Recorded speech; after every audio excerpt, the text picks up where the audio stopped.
Ruth's story begins with loss. Her husband died. Her future disappeared. Her security vanished. And suddenly, she found herself a widow in a foreign land. No wealth, no children, no clear future. Only grief, only uncertainty, only questions. Naomi was left without her 2 sons and her husband. Ruth 1 verse 5. Naomi, her mother-in-law, decided to return to Israel. She urged Ruth to stay behind, to start over, to forget everything. But Ruth made a choice that would change history forever. Where you go I will go. Your God will be my God. Ruth 1 verse 16. She chose loyalty. She chose faith. She chose God, even when she couldn't see the future. Back in Bethlehem, Ruth was poor, very poor. To survive, she gathered leftover grain behind harvesters. Long days, hard work, little reward. But what looked like an ordinary field was actually divine providence, because the field belonged to a man named Boaz.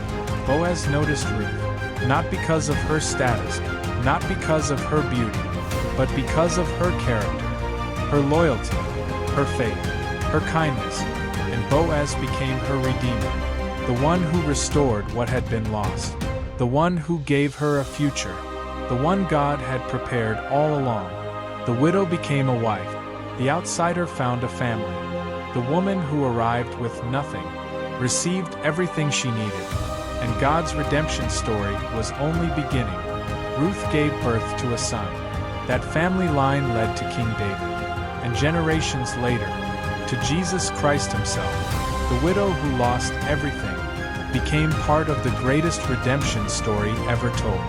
Boaz fathered Obed. Obed fathered Jesse. Jesse fathered David.